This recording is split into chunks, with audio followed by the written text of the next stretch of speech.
Breaking information on this. Chandler, good evening.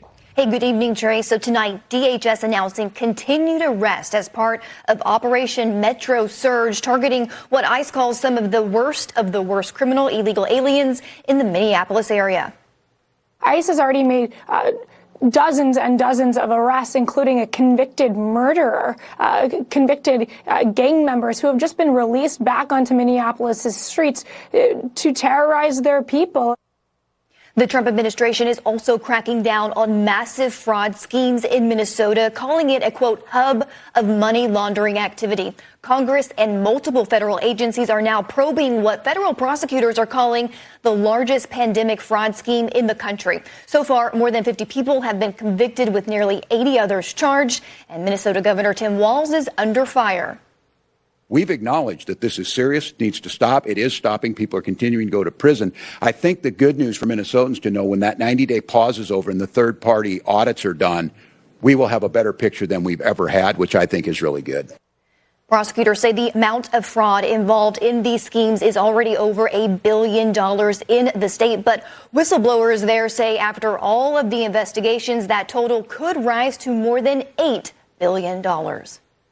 Either the Walz administration is incredibly incompetent or they're complicit. At this point, I don't see how you see it any other way. And Governor Walz insists his administration never ignored reports of possible fraud and is taking steps to keep it from happening again, Trace. And as we just heard at the top of the hour, Attorney General Pam Bondi says many more arrests are coming soon. Yep. Back to you. Chanley Painter live for us in New York. Chanley, thank you. Let's bring in former California. Want to really see something that said, take a look at what happened. Hey. Why this beat so cold?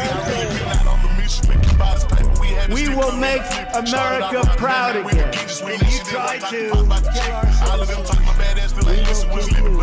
we will make America wealthy again. And yes, together, we will make America great again. 20 past the hour now on a Monday morning. The glare of the spotlight now falling on Democratic Congresswoman Ilhan Omar. Questions popping up about what she knew and when about a massive COVID fraud scheme in her district. Talking billions, could be billions, at least $1 billion, could go higher. Mike Tobin's got more on that now. Mike, good morning to you. What a disgrace. Well, good morning, Bill. And as you mentioned, Minnesota Democratic Congresswoman Ilhan Omar has been in the crosshairs. She made the statement that there were insufficient guardrails to defrauded programs like Feed the Future. Speaking on Face the Nation, she defended against the fact that all but a handful of the suspects and convicts in this case are from Minnesota's Somali community. This also has an impact on Somalis because we are also taxpayers in Minnesota. We also could have benefited from the program and the money that was stolen. And so it's been really frustrating for people to not acknowledge the fact that we're also, as Minnesotans, as taxpayers, really upset and angry about the fraud that has occurred. Analysts with whom we have been speaking say it's unlikely Omar would not have some exposure to the corruption. She introduced a legislation that created the program that was defrauded to the tune of $250 million. She also held a victory party in 2018 at a restaurant called Safari, owned by Salim Ahmed Saeed, a major player convicted in the scheme.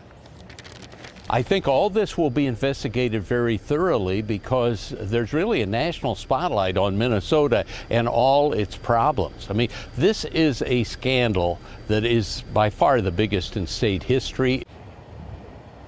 White House Deputy Chief of Staff Stephen Miller said on Friday the Somali fraud will prove to be the greatest theft of taxpayer dollars through welfare in U.S. history. And he says we have only begun to scratch the surface of how bad it is. Okay. Bill? All right, Mike. Fox weather tells me it's 10 degrees in Minneapolis where you are. Wind chill -2. But Tobin is tough because he has summited Mount Everest. Thank you, Mike. Talk soon. Thank you. Got it, pal. Dana. Let's bring in Kayleigh McEnany. She's host of Saturday in America, co-host about... They need to look into him. This is what he said on a weekend show. Let me just say this. We all want to protect the public dollar. We want to prosecute people who engage in fraud. We are up for that. But we can't do it on a partisan basis. We got to do it together. We can't use incidents like this to score a political point. But as I pointed out last week on this show and on the 5, so he is the Attorney General there, used to run the DNC. He solicited political contributions from these groups that were stealing the money. And then when they were asking about these investigations into them, he said, don't worry, I'll tell them to knock it off. Right. And he could have used a little more fervor in telling them to knock it off if he ever even did so, because it didn't stop. The real scandal of all this, Dana, is when you go down that New York Times story that brought a lot of light to this issue, you find that in 2022, most of these prosecutions were underway or starting up. That was Merrick Garland. That was Joe Biden. Merrick Garland called this the country's largest pandemic relief fraud scheme. So where was the sprawling Biden-era investigation? His DOJ was working on it, but I asked Kelly Loeffler at SBA on Saturday, did your predecessor at SBA look into this? She said no. In fact, there were flags on loans for potential fraud in Biden's SBA, and they just let them out the door. So where was the Biden investigation? Where was the Keith Ellison investigation? This was known back in 2022. Ilhan Omar has taken a lot of questions on this. Scott Bessent went after her on CBS on Sunday. Watch it. I can tell you that, it's terrible. The Representative Omar tried to downplay it, said, oh, it was very, it was very tough to know how this money should be used. Yeah. She was gaslighting the American people. When you come to this country, you got to learn which side of the road to drive on. You got to learn to stop at stop signs, and you got to learn not to defraud the American people. I interpret that for you. I'll translate. He's saying no excuses here. No excuses, and especially when it was actually some of the defendants' lawyers who said it was like they were filling the cookie jar up, and like they knew people were stealing out of the cookie jar, and they just kept refilling it and refilling it and refilling it. And I think Scott Bessent makes an important point there. We love immigrants who come to this country, but we need an assimilation process. We need a fervor. You could have your own culture, that's fine. But a fervor for the American dream, a love for this country, an appreciation for taxpayer dollars, an appreciation for the values that bind us together despite our different cultures, backgrounds, languages, et cetera. I think that's an important point you've heard Bessent make. Stephen Miller. She thinks it's white supremacist, Nazi, fascist, racist. I mean, man, what a disgrace, man. To see her, the way she responded just this past Sunday. I don't know why they had herself in handcuffs, and that governor as well, and it ought to be fully investigated. Check the finances, check everything, a full-blown audit. They ought to walk this health out live on television. That should be the next clip they play on Fox News, on CBS, ABC, CNN, is them putting these people in handcuffs, man. As well. Speaking of Stephen Miller, so he has commented on this. We showed the clip at the beginning in the Hannity show. She responded yesterday saying that it's like talking to a Nazi. Same crap. That's what I beat him to the point, but the same crap, man. Nazi, white supremacist, fascist, dictator. I mean, same crap, man. When I think about Stephen Miller and his white supremacist rhetoric, it reminds me, yes, it reminds me of the way the Nazis described Jewish people in Germany. There have been many immigrants who have tried to come to the United States who've turned back, one of them being Jewish immigrants. We're yes, of course, ethnically Somali. We are in this country as Americans. Yeah. Do you know who Mr. Miller is, ma'am? I mean, it's the same crap over and over and over, man. People are sick of it. Since we are productive part of this nation, and we will continue to be. I think you know Stephen Miller well. Yeah, I mean, she accuses Stephen of being a Nazi. Stephen's Jewish. Imagine a scandal so brazen, so morally rotten, that federal prosecutors call it one of the biggest frauds in American history. And right in the middle of it, you keep finding the same name. For years, the Democrats and the legacy media tried to do everything they possibly could to bury this story. But as of today, it's blowing wide open, because now it's not just about a $1 billion fraud ring in Minnesota.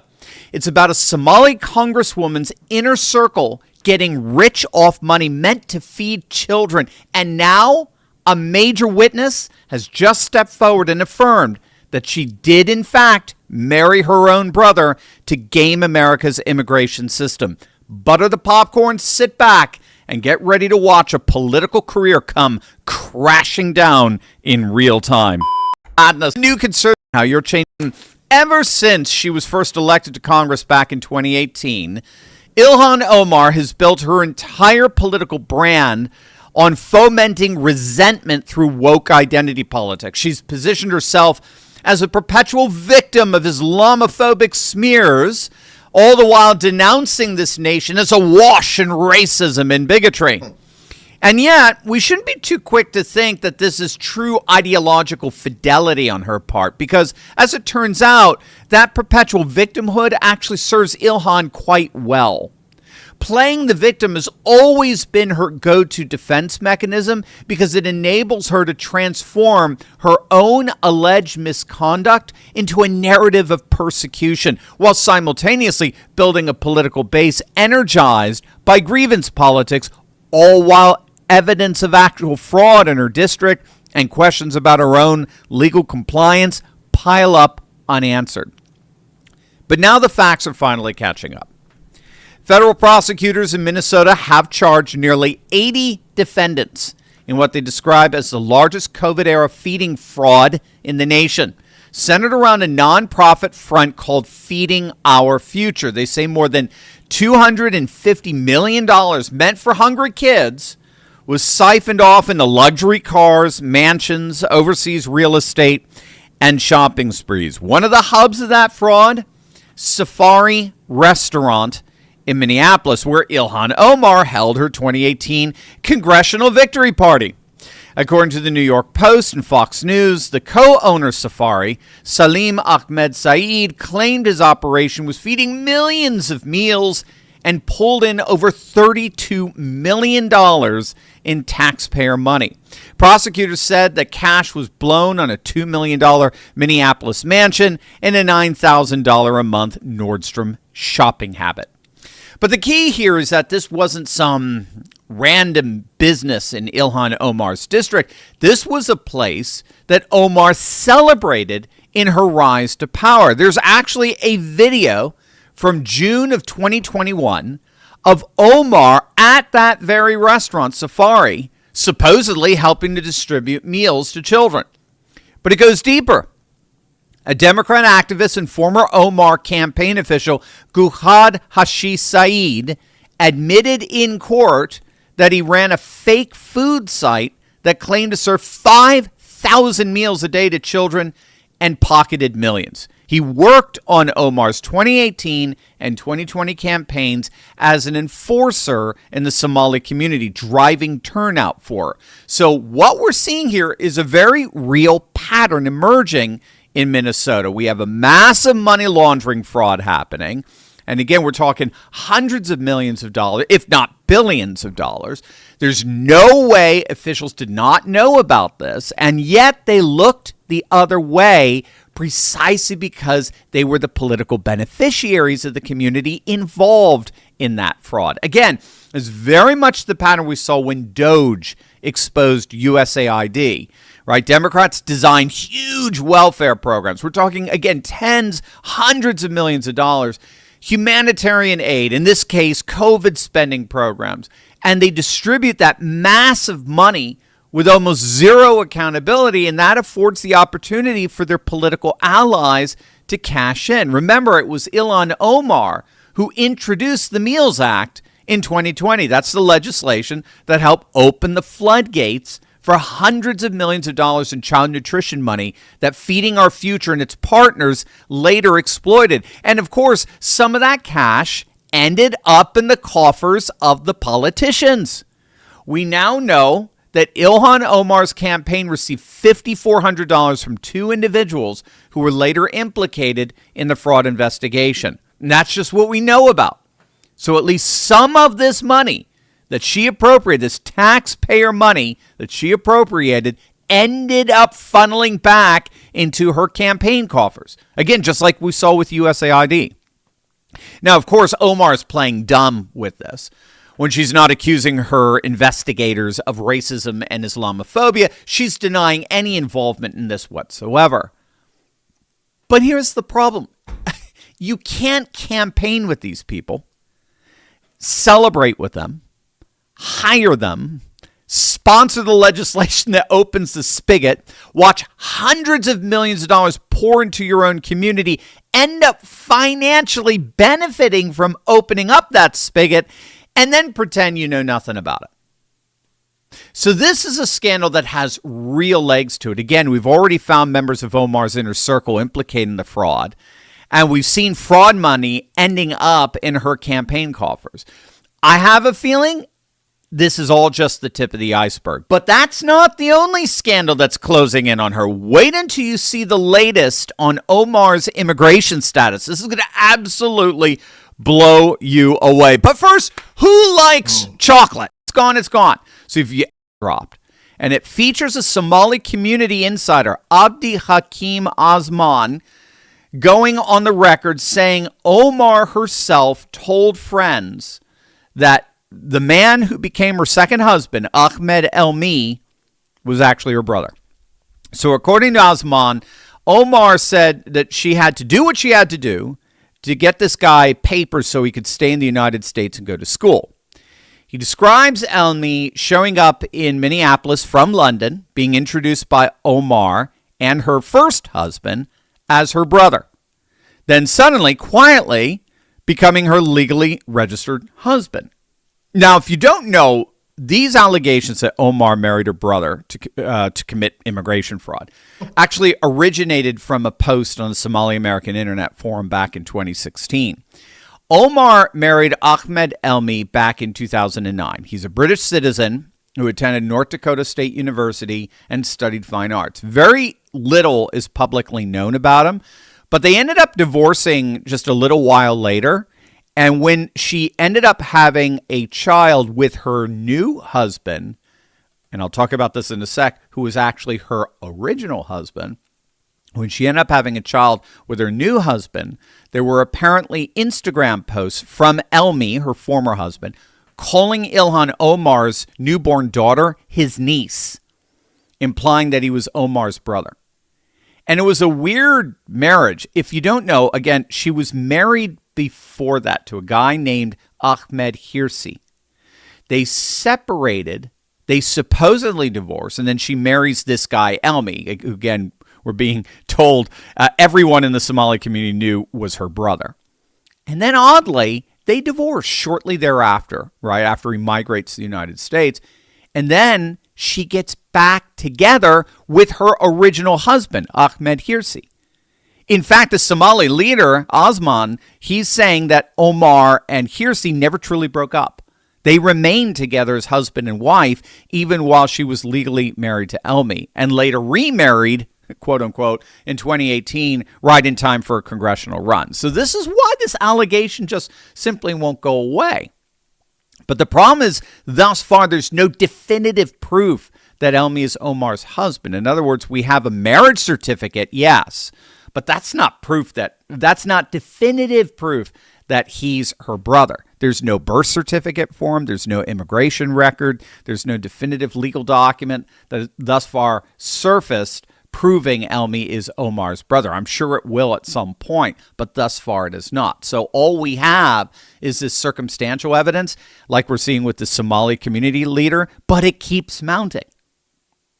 So step back and connect all the dots here. On one side, you've got a congresswoman whose legislative push and political network are now tied to the largest COVID feeding fraud in America, involving hundreds of millions of dollars stolen from children, and her allies pleading guilty and her donors being indicted. On the other side, you've got mounting testimony from inside her own community that she abused America's immigration marriage systems to benefit her own family, then spent years stonewalling anyone who asked for clarity. This is not a right-wing conspiracy. These are court documents, federal indictments, on-the-record witnesses, and mainstream outlets finally catching up. The walls are closing in on Ilhan Omar because the story is no longer about tweets or slogans or identity politics. It's about whether one of the most radical members of Congress sits atop a foundation of fraud. Fraud against American taxpayers and fraud against America's immigration laws. This is a scandal no amount of media spin can protect forever. Stay tuned because this story is only going to get bigger. And the political shield around Ilhan Omar is starting to crack. Oh, so what do you